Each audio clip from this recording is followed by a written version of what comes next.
Sunlight filtered into the dining room of my parents' house, casting long shadows across the table where I sat. Across from my mother, father, and younger sister, Lydia, the Saturday morning air smelled like coffee, and the cinnamon rolls my mother had warmed up. Comfort food she only brought out when she wanted something or needed to deliver bad news. I should have known right then. My mother announced the 10-day Caribbean cruise with a theatrical flair that would have made a Broadway actress jealous. Her hands moved through the air as she described the ocean view cabin, the all-you-can-eat breakfast buffet, and the spa credits that came with the premium package.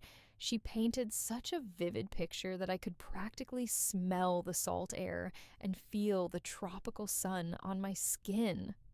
It sounds amazing, I said, genuinely happy for them.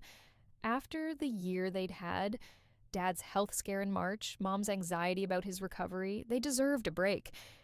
When do we leave? The atmosphere shifted so abruptly I felt the temperature drop. My mother's animated hands froze mid-gesture. My father suddenly became fascinated with his coffee mug. Lydia, my 29-year-old sister, who still hadn't figured out what she wanted to do with her life, looked anywhere but at me. "Am I going?" I asked. That simple question hung in the air like smoke. The silence didn't just hang there, it suffocated the room, pressing down on my chest until I had to remind myself to breathe.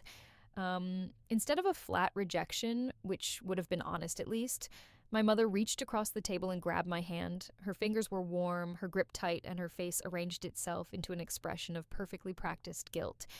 "Hinsley, honey," she began, her voice dropping to a conspiratorial whisper, dripping with that sweetness she reserved for manipulation disguised as maternal concern. "You know how hard this year has been. The Robinsons next door just got back from Italy. And your father, honestly, he feels like he's failing us with the cut hours. He feels small. This cruise isn't just a vacation. It's about dignity. It's about showing everyone, showing himself that he can still provide a premium life for his family." She squeezed my hand, looking at me with wet eyes. "The doctor said stress is his worst enemy right now. He needs space to breathe and relax, or I'm afraid he'll collapse." "And the cabin we booked? It's the Deluxe Suite. It's designed for 3 people max. Buying a 4th ticket would have tilted the budget from tight to impossible. You understand, don't you? You've always been the sacrifice hitter for this team, Hinsley. We need you to take one for the team so your father can feel like a king for 10 days. I wanted to point out that Dad's need for dignity had never stopped him from inviting his poker buddies over to crowd around the dining table I'd bought. But I stayed quiet. "And Lydia," Mom continued, her eyes getting misty on cue, "she's so fragile right now. The situation with Trevor really shattered her. She needs this trip to find herself, to heal, to remember who she is without a man defining her." Lydia nodded solemnly, playing her role to perfection. Never mind that she'd been the one who cheated on Trevor, or that she'd bounced back within a week by going out clubbing every night. My mother's phrasing, the situation, was a masterclass in rewriting history to make Lydia the victim. Then came the killing blow, delivered with surgical precision. "You've always been the rock, Hinsley, the strong one, the responsible one." My mother squeezed my hand tighter. "We knew you'd be the only one mature enough to understand why we couldn't make it work for 4 people. You'll be fine holding down the fort, won't you? Someone needs to stay here, water the plants, collect the mail. You understand, don't you, sweetheart?" It wasn't a question. It was a command wrapped in flattery, a weaponized compliment designed to silence any protest before I could form one. My father finally looked up from his coffee mug, clearing his throat. "It's been a tough year financially, Hinsley. We had to make some hard choices to keep up appearances, but you know we'd bring you if we could afford it." The lie sat between us like a third presence at the table. I knew the truth they weren't saying. I'd seen the credit card statement on the counter last week when I'd been organizing their mail. Another one of my unofficial responsibilities. The cruise was charged to a card with an 18% interest rate. They hadn't saved for this trip. They'd financed it to impress the neighbors. And when the bills came due in a few months, when Dad's cut hours and medical expenses made it impossible to pay the minimum, They'd come to me, just like they always did. I thought about the $300 I'd quietly transferred to their account last November when the heating bill was overdue, the $500 I'd loaned them in February that was never mentioned again, the countless times I'd picked up groceries and never been reimbursed because you were already at the store anyway. But I didn't argue, I didn't scream, I didn't flip the table or throw the cinnamon rolls against the wall, even though every cell in my body wanted to. I simply nodded. Of course, I heard myself say. I understand. You guys deserve this. My mother's face flooded with relief. Oh, honey, I knew you'd get it. You're such a good daughter. To understand why I didn't fight back in that moment, I need to explain the last 8 years of my life. At 26, fresh off a layoff from my first real job, I moved back home.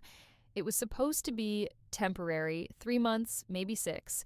There was no lease, no rental agreement, just a verbal understanding that I'd help where I can while I got back on my feet. I got back on my feet within 4 months. I landed my current job as an operations coordinator for a logistics company. It's not glamorous and I'm not wealthy, but I make decent money and I'm good with budgets, really good. But I never left. The help where I can evolved like a slow-growing tumor. First, it was contributing to groceries, then the internet bill because you use it the most for your work from home days, then the electricity because you leave your laptop charging overnight. Within a year, I was covering 3 utilities and buying household necessities whenever I noticed we were running low. Then came the furniture. The old sofa collapsed one Saturday morning, springs bursting through the cushions. I bought a replacement, $200 for a decent sectional that would last. The television died during the Super Bowl. I bought a new one, $800 for a smart TV with all the streaming capabilities my parents suddenly couldn't live without. The washer and dryer gave out 2 years ago. I replaced them both, $2,500, because my mother said she'd never trust a used appliance again after our old one flooded the laundry room, kitchenware because our old pots were practically antiques, dining table because the old one was an embarrassment when we have guests. Small appliances, a new microwave, a coffee maker, a stand mixer my mother insisted she needed and used exactly twice. Over $15,000 in total. I'd never added it up until recently, but the number lived in my mind now, a constant reminder. I wasn't wealthy, I was careful, I saved, I planned. Every purchase was a small sacrifice I told myself was temporary, an investment in family harmony. Meanwhile, Lydia lived like a bird, floating from one experience to another. She traveled to Mexico, to Colorado, to New York City. She went to concerts and music festivals. She changed jobs the way normal people change socks, never staying anywhere long enough to build savings or stability. And she was never asked to contribute a single penny because she needs experiences and she's still finding herself. I was 34. Apparently, I'd found myself years ago, and myself was a doormat. Saturday morning arrived with painful normalcy. The driveway bustled with activity, suitcases being loaded, last-minute items being remembered, my mother's frantic energy as she triple-checked passports and boarding passes. I stood on the porch, watching the organized chaos like a spectator at someone else's life. Now remember, my mother said, turning to me with her travel purse already slung over her shoulder, water the plants twice a week. The fern is fussy, so check the soil before you water it. Collect the mail daily, I don't want the box overflowing, and keep the house tidy, please. We'll be exhausted when we get back, and I'd hate to come home to a mess. Got it, I said. My father gave me an awkward side hug, the kind that said, I feel vaguely guilty, but not enough to change anything. Lydia waved from the passenger seat, already scrolling through her phone. My mother paused at the car door, turning back with that same practiced expression of gratitude and sympathy. You're such a good daughter, Hinsley. You always understand. We're so lucky to have you. The words should have felt like a hug. Instead, they felt like chains. I watched the car back out of the driveway, my mother waving enthusiastically through the window. I stood there until they turned the corner and disappeared, the sound of the engine fading into the quiet Saturday morning sounds of the neighborhood, lawnmowers, dogs barking, children playing. In logistics, we have a term, catastrophic failure point. It's when a system has been running over capacity for so long that a single minor stressor causes the entire infrastructure to collapse. It's not about the last straw. It's about the years of ignored maintenance warnings. My love for them had been the maintenance crew, patching cracks, ignoring the alarms, keeping the facility running at my own expense. But as I looked at the fern on the windowsill, the fussy, demanding fern, I realized the crew had just quit. My emotional machinery didn't break. It simply switched modes, manual override engaged, emotional centers offline, operational efficiency maximum. I didn't feel rage. Rage is messy, rage is inefficient. What I felt was the cold, clarifying calm of a chaotic warehouse finally being organized. I walked back inside, closed the door, and locked it behind me. The house felt different already, emptier, not because they were gone, but because something in me had shifted the moment that car pulled away. I looked at the fern again. I was not going to water that fern. I was not going to collect the mail, tidy the house, or hold down any fort. I was done understanding. The silence in the house wasn't peaceful. It was revealing. For the first time in 8 years, I stood in the living room without the background noise of the television my father always kept on, without my mother's running commentary about neighborhood gossip or what needed fixing or cleaning, without Lydia's music bleeding through her bedroom door, just silence. And in that silence, I could finally hear my own thoughts without interruption. I walked through the room slowly, deliberately, like an inspector surveying a property, but I wasn't seeing a home anymore. I was seeing a ledger, a balance sheet of labor and money I'd never be repaid. The living room, the sectional sofa I'd bought with last year's Christmas bonus, $200. I remembered the sales associate promising it would last 15 years. I'd picked a neutral gray because Mom said it would go with everything. I ran my hand over the cushions, thinking about the 15 years I was supposed to have with this piece of furniture, years I'd apparently gifted to people who couldn't even afford to take me on a cruise. The entertainment center, the television, $800 purchased over 6 months of monthly payments, because dropping that much cash at once would have destroyed my emergency fund. I'd set up all the streaming services, taught Dad how to use the remote, and watched my recommendations fill up with shows I never picked. The dining room, the table I'd saved 3 months to buy, another $600 that somehow never got discussed as my table, but became the family table within a week. I traced my finger along the edge, remembering how proud I'd been when it was delivered, how stupid. The kitchen, the stand mixer, $300. The new coffee maker, $150, the set of pots and pans, $400, that replaced the embarrassing antiques my mother complained about. All of it top quality because when I buy something, I buy it right. That was my philosophy. Invest in good things that last. How ironic that I'd never applied that philosophy to relationships. The laundry room, the washer and dryer set, $1,500 total, purchased after our old machine flooded the floor, and my mother had a complete breakdown about mold and water damage. I'd researched models for 2 weeks, read hundreds of reviews, and picked the most reliable consumer-rated set I could afford. These weren't just objects anymore. They were evidence of a pattern I'd been too close to see. Drawing from stories I'd read online about toxic family dynamics, posts on forums like Redditstories are raised by narcissists, where people shared how golden children like Lydia are pampered while scapegoats like me bear the burden. It all clicked. Psychologists call it parentification, where a child is forced into an adult role, providing emotional and financial support.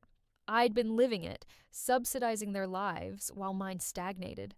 I climbed the stairs to my bedroom, the smallest of the 3, because Lydia needed the bigger one for her creative space, which mostly meant piles of clothes and abandoned hobbies. I sat at my desk and pulled open the bottom drawer, extracting a navy blue folder I'd kept since college. It was a habit from my work as an operations coordinator. I documented everything: order numbers, tracking confirmations, delivery dates, warranties. I filed receipts, not because I suspected anything, but because losing documentation drove me crazy. If something broke under warranty, I needed proof of purchase. If a company overcharged me, I needed evidence. It was a professional habit, nothing more, until now. I opened the folder, bank statements going back 6 years, email confirmations from every major purchase, Photos of receipts I'd snapped on my phone and forgotten about, even a few handwritten notes I'd made during particularly expensive months, tracking where my money had gone. I spread them across my desk like pieces of a puzzle. Only this puzzle, when assembled, showed a picture I'd been avoiding for years. My exploitation: sofa, $200, check. Television, $800, check. Washer and dryer, $2,500, check. Dining table, $600, check. Kitchen appliances, $850, check. Kitchenware, $650, check. Monthly utilities I'd been covering: internet, $80, electricity averaged $150, water during summer months, $60 over 8 years. I opened my laptop and created a new Excel spreadsheet. Column A, item. Column B, cost. Column C, purchase date. Column D, current estimated value. My fingers moved across the keyboard automatically, that same efficiency I brought to logistics problems at work. This wasn't emotional anymore. This was data I could quantify, organize, and weaponize. Total spent, $15,340. The number glowed on my screen like an accusation. $15,440. That was a decent used car, a year of rent, 6 months of savings I didn't have because I'd been furnishing someone else's life. This wasn't about the cruise. The cruise was just the final insult, the moment the pattern became impossible to ignore. This was about 8 years of being the responsible one, the rock, the daughter who always understands while being systematically drained. I closed the spreadsheet and sat back in my chair, staring at the ceiling. A water stain shaped like a cloud marked the corner, something I'd noticed 2 years ago and offered to have fixed. "Don't worry about it," Dad had said. "We'll get to it eventually." Eventually never came, but my contributions always did. The realization didn't crash over me like a wave. It crystallized, sharp and clear. I needed to leave, not eventually, not after the cruise, not after having a family meeting where I'd be gaslit into staying for just a little longer. Now, while they were gone, while I had 10 days to execute without interference, I opened my laptop again, but I didn't waste time browsing apartment listings or waiting for credit checks that take weeks. I'd learned long ago that residential moves are slow, bogged down by applications, reference checks, security deposit negotiations, and landlords who take forever to respond. Instead, I pulled up my corporate contacts from work. Our logistics company partners with corporate housing providers, furnished executive suites designed for relocated employees, traveling consultants, people in transition who need move-in ready solutions immediately. I scrolled through my saved emails until I found it. Coastal Executive Suites. I'd booked accommodations there for visiting regional managers at least a dozen times. I knew their process, I knew their turnaround time, and I knew they valued corporate relationships, which meant minimal paperwork and fast approval. I called the direct line, bypassing the website entirely. Coastal Executive Suites, this is Marcus. "Hi, Marcus. This is Hinsley Graham with Davidson Logistics. I need an emergency 30-day booking for myself. Personal situation. What do you have available for immediate occupancy?" Let me check. We have a 1-bedroom ocean view suite available now. It's $2,500 for the month, all utilities included, fully furnished, kitchen stocked with basics. Would need a credit card hold and your corporate employee ID for verification. $2,500. It was expensive, almost double what I'd pay for a regular apartment, but I had a secret weapon. An emergency fund I'd been quietly rebuilding since the washer and dryer disaster 2 years ago, specifically for a catastrophic event. I just didn't realize until now that the catastrophic event would be my own liberation. "Perfect. I'll take it. How quickly can you have the paperwork ready?" "Give me 2 hours. I'll email everything over." I hung up and stared at my phone. 2 hours. In 2 hours, I'd have a place to go, a place that was mine, where I didn't owe anyone anything, where the furniture belonged to the rental company, and I could walk away when the lease ended without leaving thousands of dollars behind. My hands weren't shaking. They should have been. This was the biggest decision I'd made in years, but they were steady. This was how I operated under pressure at work. Identify the problem, find the most efficient solution, execute without emotion. Hesitation was the enemy of logistics. I spent those 2 hours not panicking, but planning. I pulled up a mental inventory of what I actually needed to take: my clothes, my laptop, my documents, my personal items. Everything else in this house, the furniture, the appliances, the kitchenware, belonged to me by purchase, but they could stay? No. Let them keep it? Wait, no. Let them realize exactly what I'd provided the moment it was gone? No, wait. Not everything would stay. I walked back downstairs through each room, taking mental notes. The sofa stays, no. The TV stays, no. The washer and dryer stay, no. I'd take everything I bought, everything with a receipt, everything I could prove was mine, and I'd leave behind only what I felt generous enough to leave. My email pinged. The rental agreement from Coastal Executive Suites, ready for digital signature. I read through it carefully, occupational hazard before signing. Move-in date, Tuesday. That gave me 3 days to execute the move during normal business hours, when none of the neighbors would question a moving truck. I set up mail forwarding online effective Tuesday, my bank, my insurance company, my credit cards, all of it routing to the new address. On Sunday afternoon, sitting in my bedroom with signed contracts and a moving date secured, I felt something I hadn't felt in years: control. I wasn't the daughter helping out anymore. I wasn't the rock, the responsible one, the mature person who always understands. I was Hinsley Graham, operations coordinator, and I was executing the most important logistics operation of my life, extracting myself from people who'd mistaken my competence for compliance. The plants could die, the mail could pile up, the house could sit empty and waiting. I had a beach view suite to move into and 10 days to disappear before they ever knew I was gone.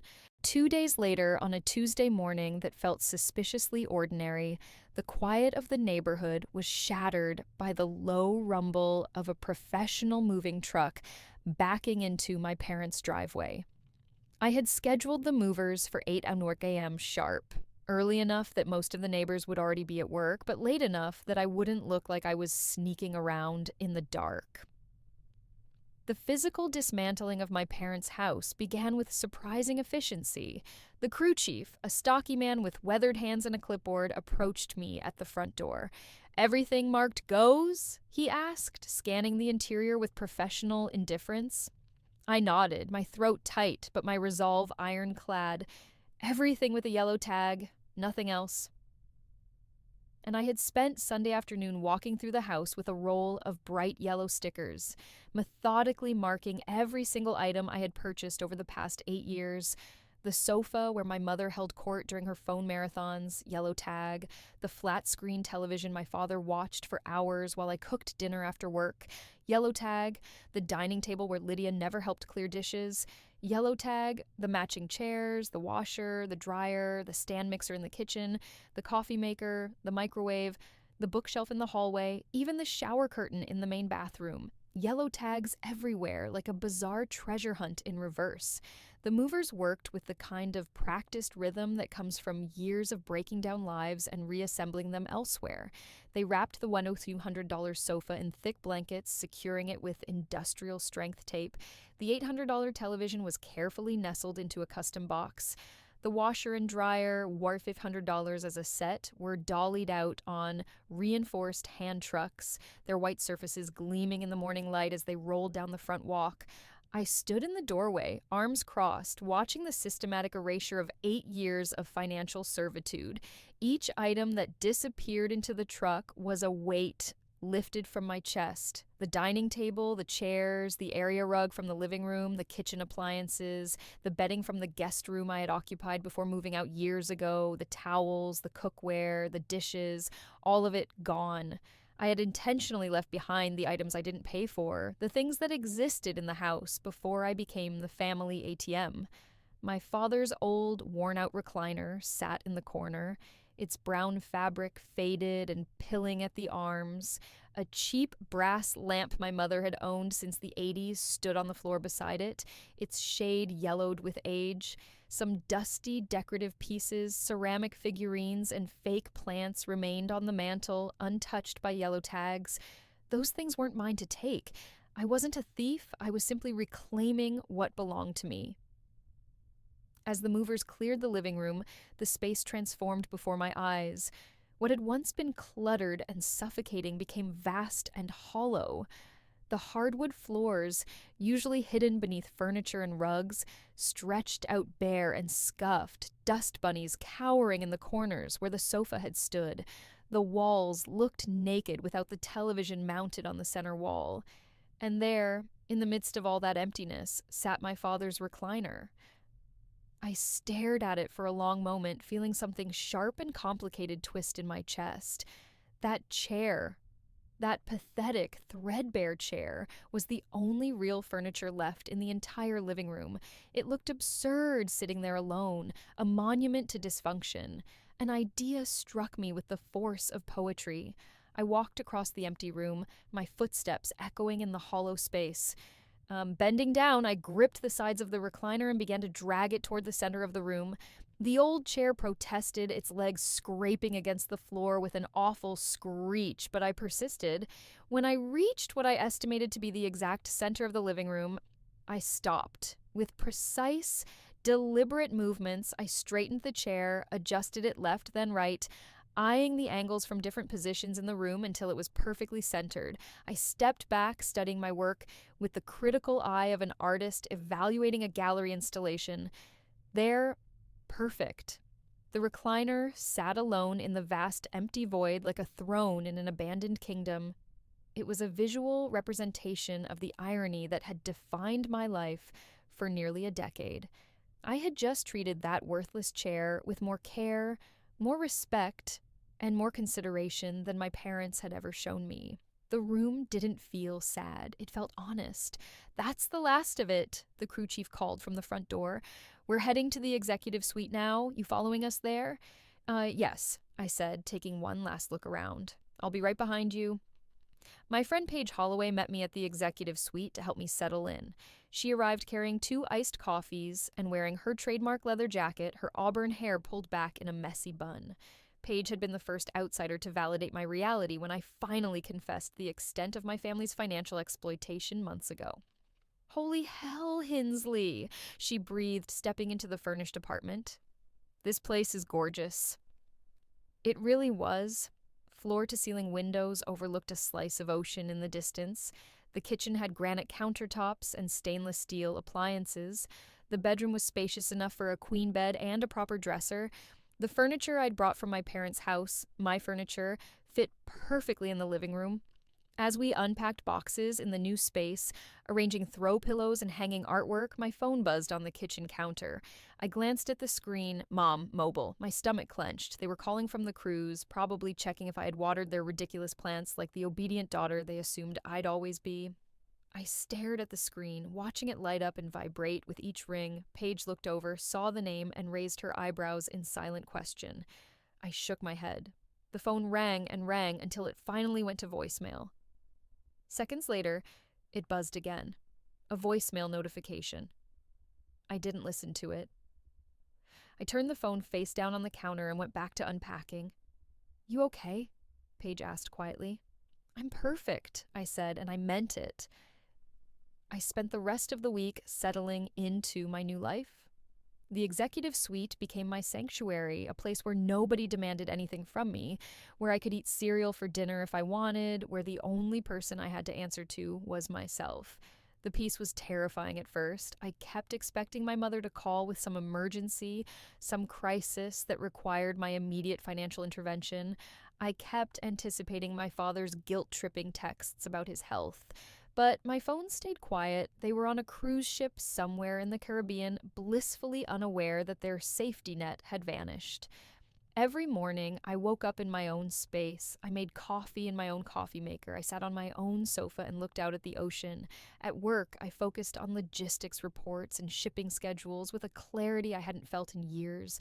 Mark Feldman, my manager, commented that I seemed different, lighter somehow. "Big changes," I said, vaguely, and he didn't press, but despite the peace, despite the rightness of what I had done, I couldn't fully relax. The clock was ticking. As Sunday evening approached, I found myself standing at my apartment window, watching the sky turn a bruised purple.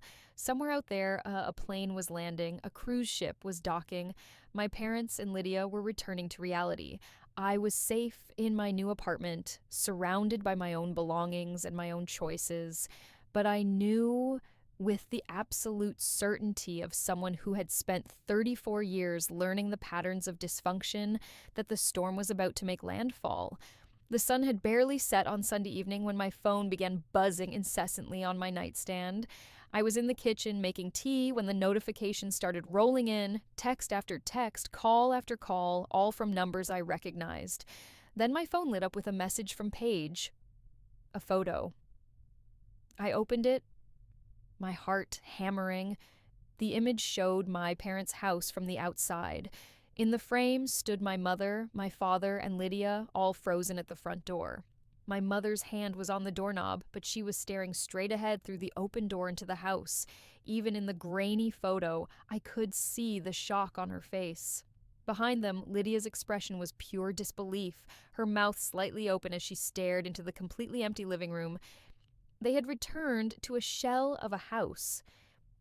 My phone immediately started ringing. Mom, Dad, Mom again, Lydia, a number I didn't recognize, probably a relative they'd already called to complain to. I silenced each call, my hands surprisingly steady. I'd expected a delay in their reaction. Maybe they'd spend a few hours assessing the damage. Maybe call a lawyer first. Maybe work themselves into a proper fury before confronting me. But I had miscalculated one critical detail. My phone buzzed with a notification that made my blood run cold. Location shared with family group. My stomach dropped like an anchor. The family safety circle, the tracking feature they had insisted I enable on my iPhone 3 years ago when my father was having health issues. Just in case something happens, my mother had said, so we can find each other in an emergency. But it was never about emergencies. It was about surveillance. It was about knowing where I was at all times, about maintaining control, even when I wasn't physically in their presence. I had gotten so used to it being there that I'd completely forgotten to disable it before I moved out. They didn't need to find me through a letter or a forwarding address. They tracked me down digitally like a lost piece of luggage, following the little blue dot on their iPhone straight to my executive suite complex. That same night, less than 2 hours after they'd landed, they found me. The pounding on my door was aggressive enough to rattle the frame. Through the peephole, I could see all three of them, my mother in front, my father behind her looking exhausted from travel, and Lydia hovering in the background with her arms crossed. "Hinsley!" my mother shouted, her voice shrill even through the heavy door.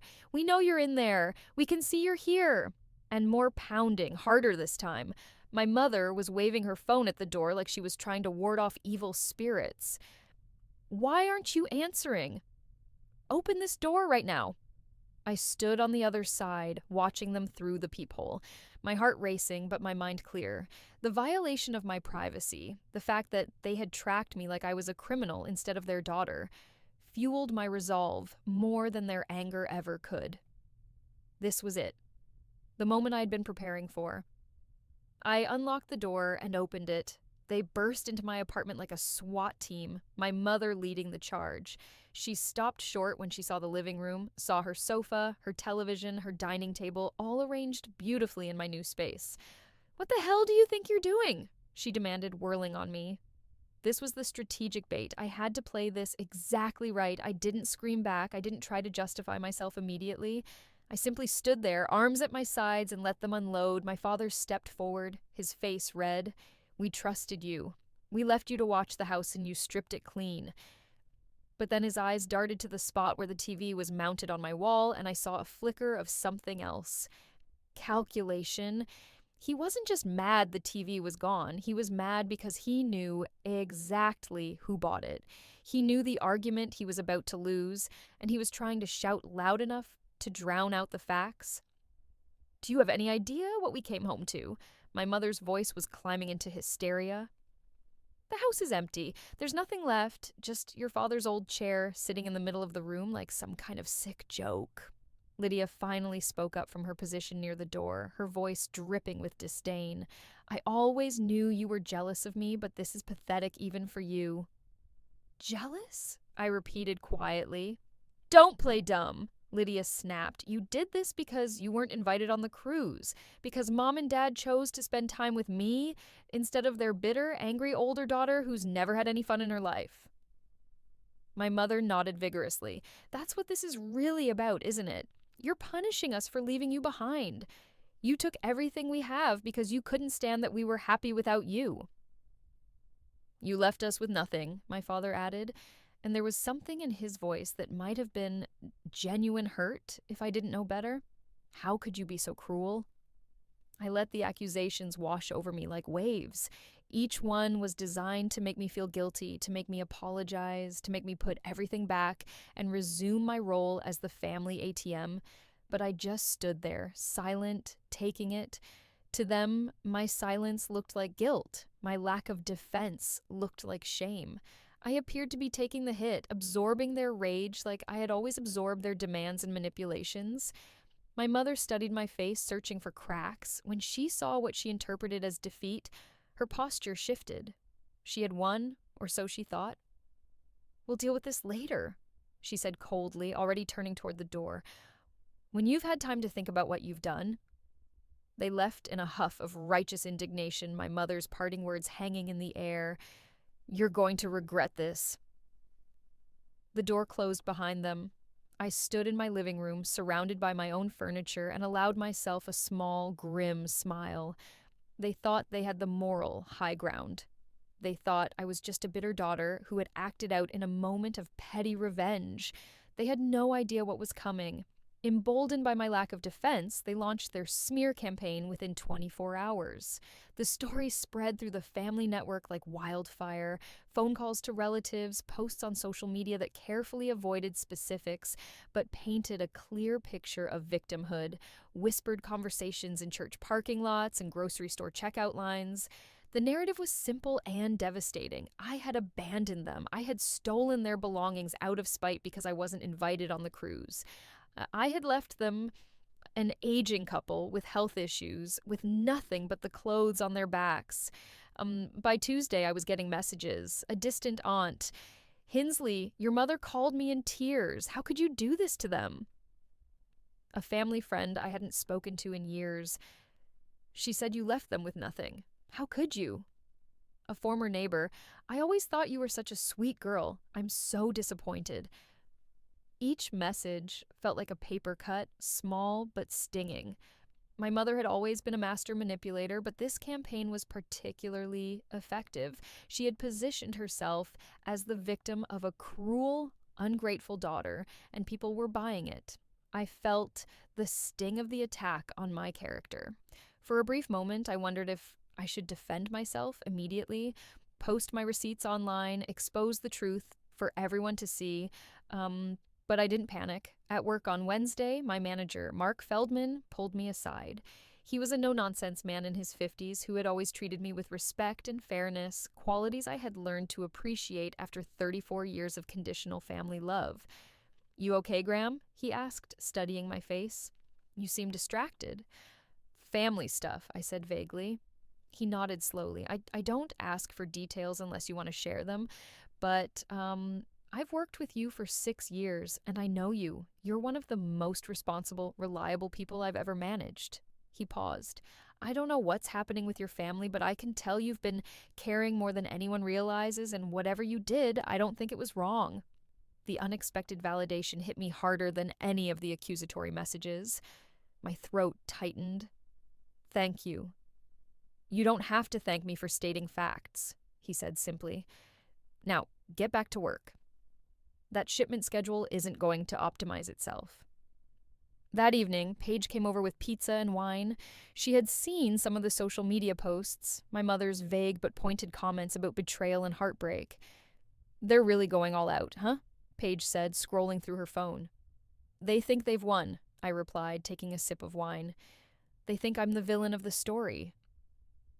Paige set down her phone and looked at me directly. If taking your own things back makes you the villain in their story, then the problem existed long before you emptied that house. She was right. And more importantly, I was ready. I had let them take their shot. I had let them paint me as the bad guy. I had given them just enough rope to hang themselves. Now it was time to spring the trap. The phone calls had been relentless. 3 days of nonstop harassment from relatives I barely spoke to. Suddenly very concerned about family unity and respect for your parents. Aunt Carol, who hadn't invited me to Thanksgiving in 5 years, left a voicemail calling me selfish and cruel. Uncle Jim texted paragraphs about how disappointed Grandma would be, never mind that Grandma had been dead for 7 years and never met half the furniture they were crying about. The smear campaign was working exactly as Mother had designed it. I was the ungrateful daughter, the thief, the one who abandoned her poor, struggling parents while they were on vacation. I let them talk. I let the rumors spread like wildfire through our extended family's group chats and Sunday dinner gossip sessions. I didn't defend myself, didn't explain, didn't justify. I just waited because I knew something they didn't. The truth had receipts. The meeting was Mother's idea. Naturally, she called it a family discussion to resolve this situation.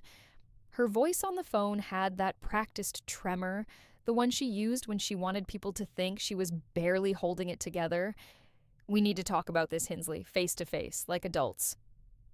I agreed immediately, too immediately probably because there was a pause on her end, a flicker of uncertainty before she recovered. "Tomorrow, 2 Schwer at the house." "I'll be there," I said. She expected an apology. She expected me to crack under the pressure of family judgment, to feel so guilty and ashamed that I'd bring everything back and beg forgiveness. She expected me to fold the way I always had. I packed my iPad and a 3-ring binder into my messenger bag and drove to the house that no longer felt like home. They were waiting in the empty living room when I arrived, all 3 of them arranged like a tribunal. Mother sat in Father's old recliner, the only piece of furniture left in the entire house, positioned dead center in the room like a throne. Father stood beside her, arms crossed, trying to look stern despite the fact that he was leaning heavily on his cane. Lydia perched on the windowsill, scrolling through her phone with studied disinterest. The room echoed, every footstep, every breath. The absence of furniture made the space feel enormous and hostile. "You came," Mother said, as if she doubted it. "You asked me to?" "We demanded it," Father corrected. "This has gone far enough, Hinsley." I set my bag down carefully on the floor and straightened. "I agree." Mother's eyes narrowed. "Then you understand why we're upset. You stole from us." "I took what was mine. Family property." "No." My voice cut through hers, sharp and clean. "Not family property. My property, purchased with my money, and I can prove it." I reached into my bag and pulled out the binder, a thick color-coded beast organized with the kind of precision that came from 8 years of running logistics operations. I set it on the floor between us with a satisfying thud.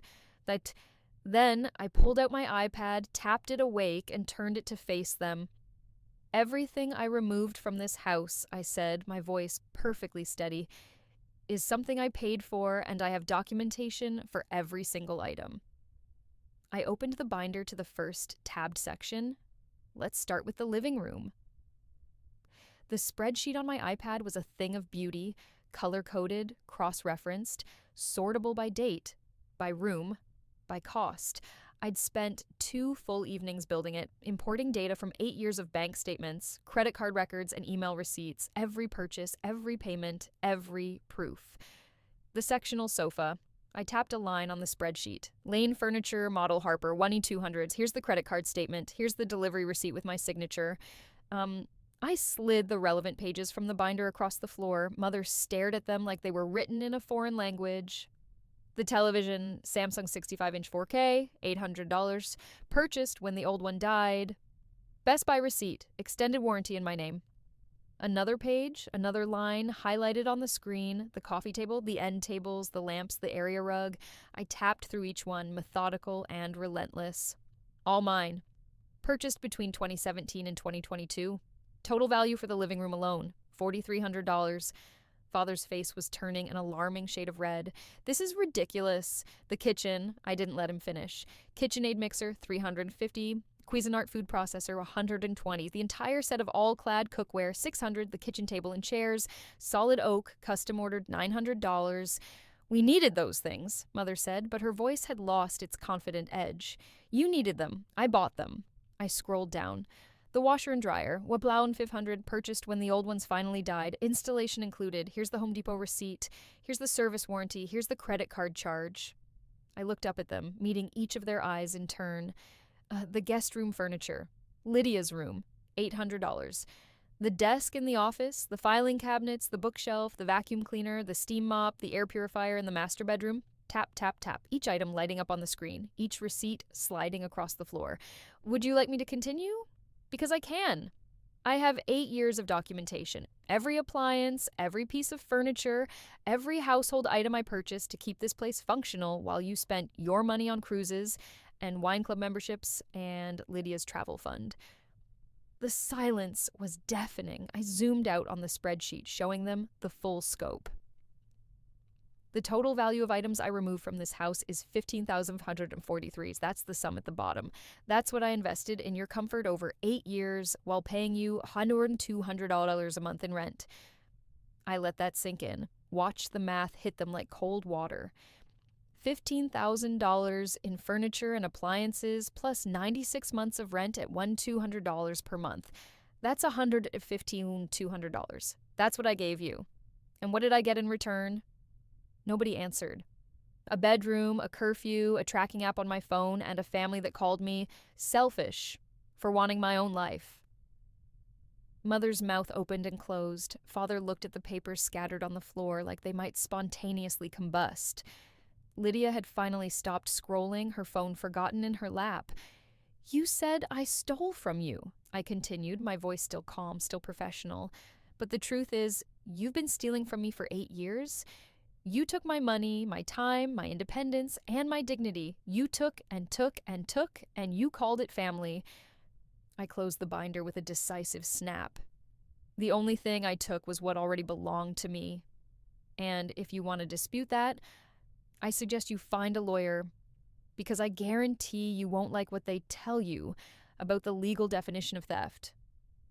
The power in the room had shifted so completely, it was almost visible. The empty space that was supposed to intimidate me, supposed to show me the destruction I'd caused, it showed them instead. It showed them exactly how much I'd carried, how much I'd provided, how much they depended on someone they treated like a servant. Mother tried one more time. We're still your parents, and I'm still your ATM, apparently. I picked up my iPad and tucked it back into my bag, but that account is closed now permanently. I left the binder on the floor, a parting gift. Let them sit with it. Let them read through 8 years of evidence that they'd been exploiting me while calling it love. The meeting with Lydia happened 3 days later. Her idea, communicated through a terse text. Can we talk? Just us. That diner you like near the beach. I almost said no. Almost. But I wanted to see if she'd finally acknowledge her role in this, or if she'd keep playing the innocent bystander. She was already there when I arrived, sitting in a booth by the window, her usual spot when we used to meet for brunch. She looked tired, no makeup, hair in a messy ponytail, wearing a sweatshirt I'd bought her for Christmas 2 years ago. Hey, she said when I slid into the seat across from her. Hey. We ordered, she got the avocado toast and an iced latte, I got a turkey club and coffee. We ate in near silence, the kind of uncomfortable quiet that used to be filled with her stories about travel plans or whatever drama was happening in her friend group.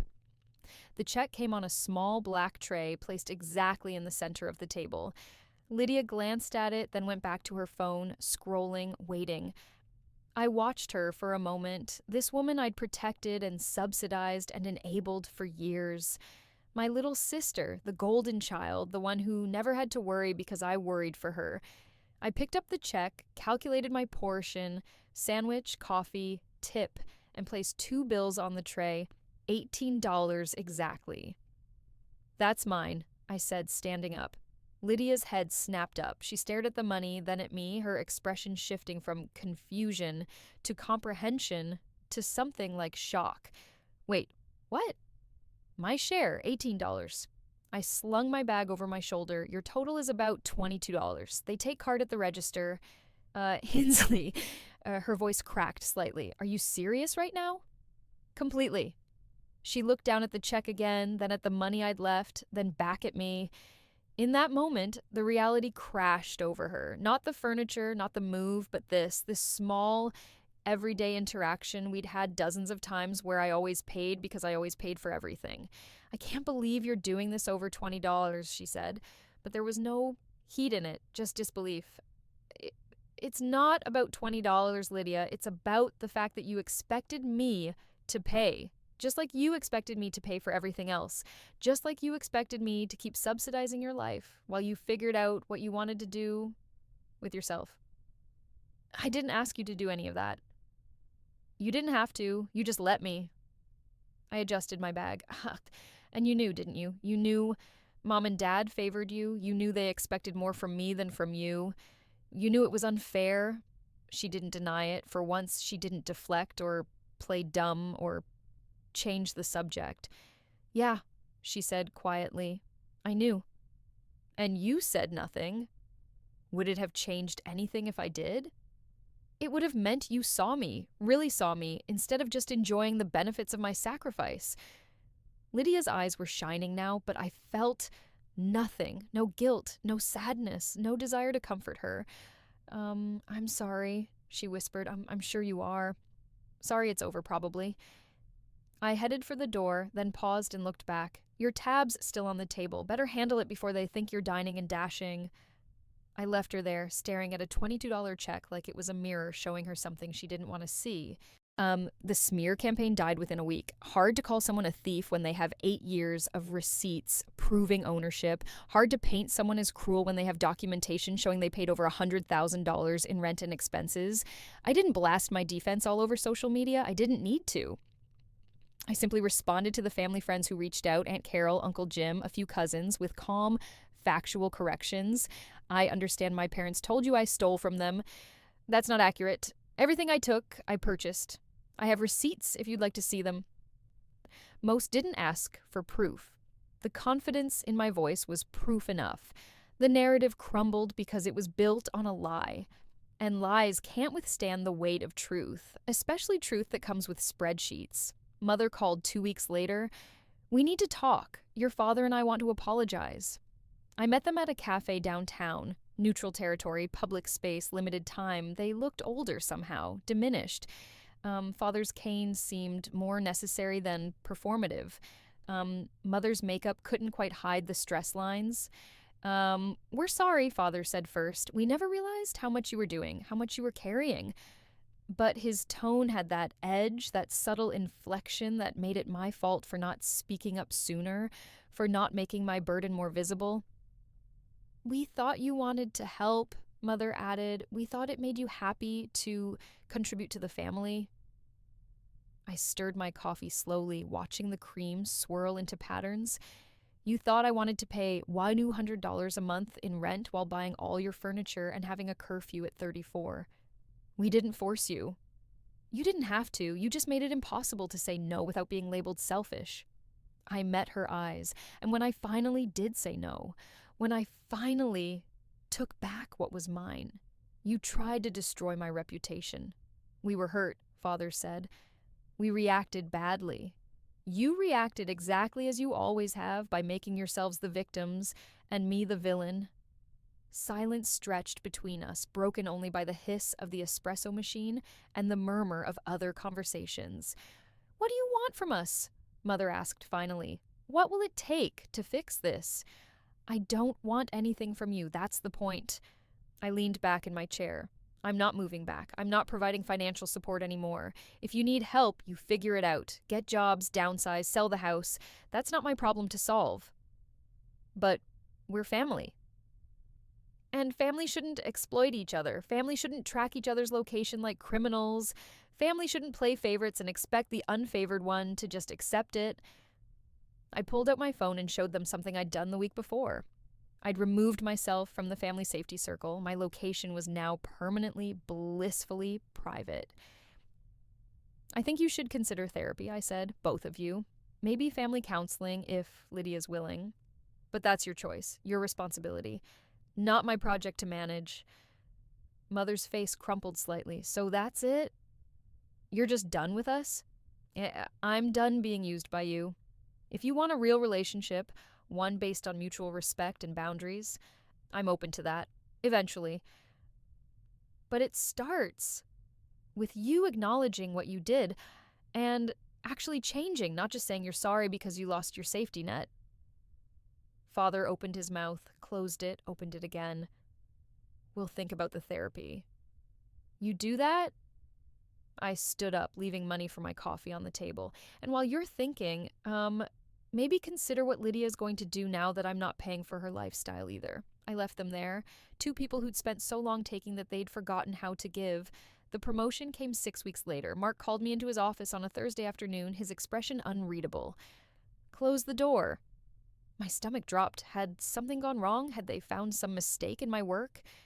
Your organizational system for the Henderson account, he said, pulling up something on his computer. I showed it to the regional director. She was impressed, very impressed. I blinked. Oh, thank you. We're creating a new position, Senior Operations Coordinator. It comes with a significant raise and your own team. He turned the monitor toward me, showing a job description that made my heart race. I'd like to offer it to you. The salary was $30,000 more than I currently made. $30,000 that would go into my savings, my investments, my future, not into someone else's mortgage or vacation fund. I accept, I said, my voice steady despite the joy flooding through me. Good, Mark smiled, something rare for him. You've been carrying a lot outside of work, Hinsley. I don't know the details, but I've seen the change in you these last few months. You seem lighter. I am, I said. I finally put down something I should have never picked up in the first place. My apartment became home slowly, deliberately. I bought a new couch, not expensive, not fancy, but mine, chosen by me, for me. I hung artwork I actually liked instead of generic prints. I filled the bookshelf with books I wanted to read, not ones that looked good for display. I planted herbs on the kitchen windowsill, basil, rosemary, thyme.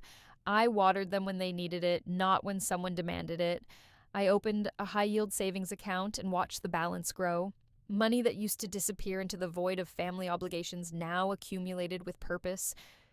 Paige came over one Saturday with wine and takeout. We sat on my new couch, my space, and she raised her glass. To freedom, she said. To freedom, I echoed. Do you regret it? She asked later after we'd exhausted all the easy topics. Leaving them?